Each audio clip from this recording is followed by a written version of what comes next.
Hello everyone and welcome back to English Tips for Finns, and this is video number 13.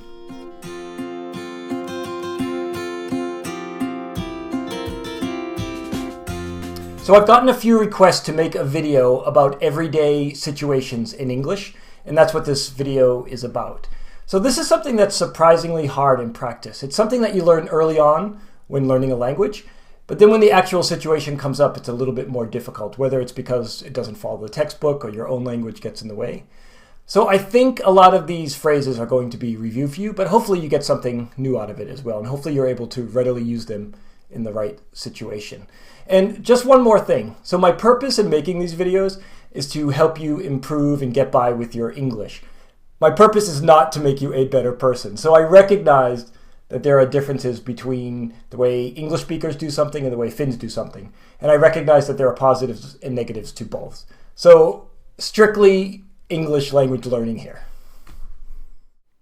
So as I often like to do in my videos, I'm going to give you a list of questions about things I'm going to talk about in the video, and you should try to answer these. You should pause the video and you should compare your answers to my answers. And remember, some of these have many, many different answers, so my answers are not the only answers. Everyday situation number 1. What are some other ways to say, how are you? So I just want to say from the start that how are you is a very good and acceptable way to say something, and it's a good fallback. You can always say how are you in every situation. And actually you have to use it, I think, in very formal situations, and that situation where you don't know somebody so well. That being said, I actually don't say how are you very often in my life because I'm not often in those situations. I say these other phrases, and I've made a list for you in the slide that follows this section, and I divided them into two parts. There's the questions that start with how and the questions that start with what, and they have different answers, which I will talk about in the section that follows the slide. So the how questions are, how are you doing? That's very common. How's everything going? That's also very common. How's it going? That's probably the one I say the most. And how are things going? Okay, and then the what section. What's up? That's actually very common as well. What's going on? And what have you been up to?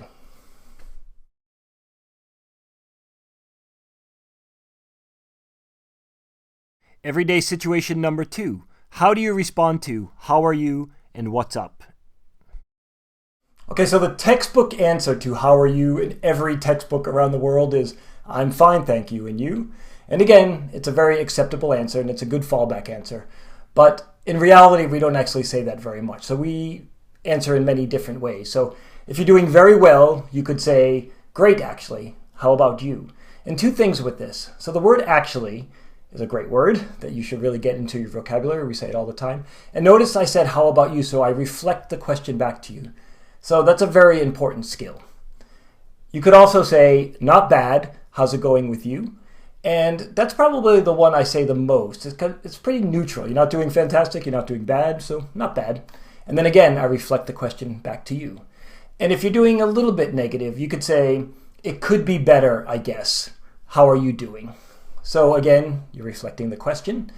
And if you're doing terrible, and if you're speaking to the right person, you can say, awful, actually. It's been a rough week. How are you? So again, I reflect the question back to you. Okay, so those are the how questions, right? And with the what questions, it's actually pretty easy.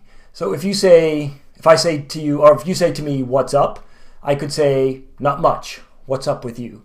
So not much is a very good answer to the what questions.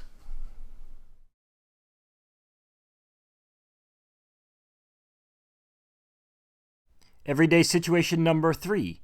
How do you respond to thank you? So the standard response to thank you is, of course, you're welcome. And this is a very good response, and you can use it in any situation, and I do use it quite a lot. I think I more often say no problem. That's a good response to thank you. And you might have learned that you could say my pleasure, and this is okay, but it's a little bit too much and a little bit too formal, and I wouldn't use it very much.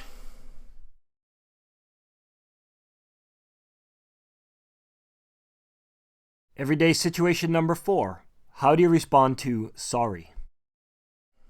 Okay, a few responses to I'm sorry. And again, I think it depends on the level of the apology. So if it's somebody's just a little bit sorry about something, you could say, don't worry about it, or it's okay, it's no problem. That might be a good response.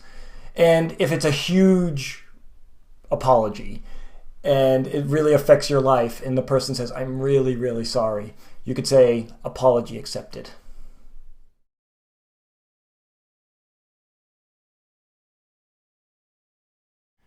Everyday situation number 5. What do you say when you pass something to someone? Okay, this one is actually the easiest of the bunch.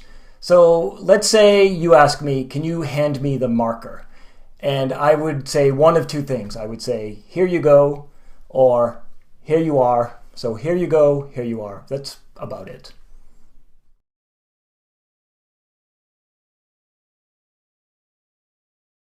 Everyday situation number 6. What do you say when you are at a table and want people to start eating? Okay, I've just cooked a dinner and I have friends and family around and I want them to start eating because they're waiting patiently and politely. So I think what I would say in an informal situation is dig in, so just start eating. And I could also say, for example, help yourself, so just start eating, basically.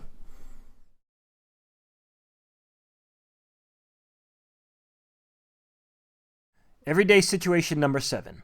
What do you say at a dinner table to indicate you hope people enjoy the food?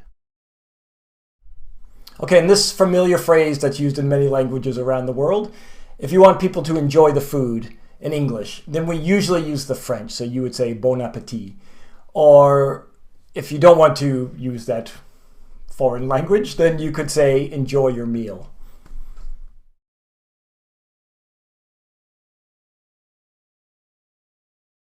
Everyday situation number 8. What do you say when you are introduced to somebody for the first time? So I'm introduced to somebody. Let's say someone says, this is Timo.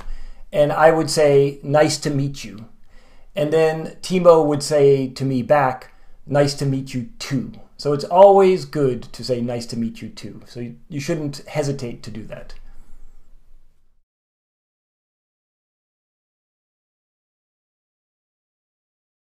Okay, this is a little extra tip. So I've noticed that Finns, the second or the third or the fourth time they meet somebody, they keep saying nice to meet you. But in English, we only say nice to meet you the first time we meet somebody. After that, we say nice to see you or nice to see you again. Everyday situation number 9. How do you reply when somebody says, have a nice day? So it's very common in English to say have a nice day. And the proper response to that is same to you or just you too. And this applies for many situations. Merry Christmas, same to you, you too. Happy New Year, same to you, you too.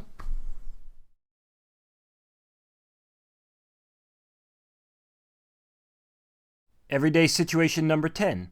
Can you name some alternative ways of saying goodbye? Yeah, so goodbye is a very standard response, and it's a very good response, and you can fall back on it.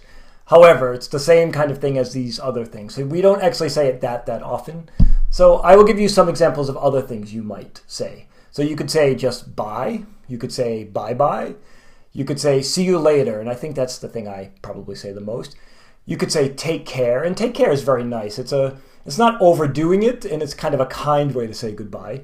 You could say so long, which is something I also say a lot. And you could say, to be totally informal, have a good one. That might be the informal one you might have in your arsenal.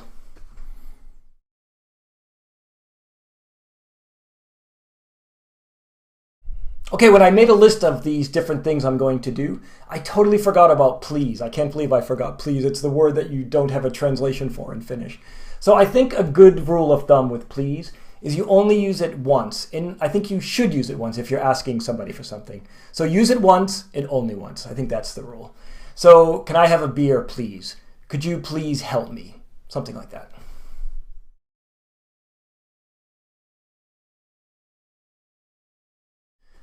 Okay, so the usual stuff. So if you liked the video, I hope you'll click on the thumbs up below. And actually, I hope you share the video. So why not spread the love to other English interested people out there. And I hope you will subscribe to my channel.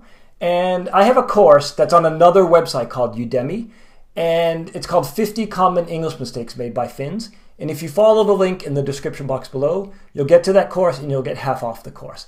And I also have a Twitter feed, so you can follow me on Twitter. And also, if you have any ideas that for these videos to sort of, or anything that you struggle with or anything that you would like to learn, please write it in the comments below and I will try my best. And thank you for watching and see you next time.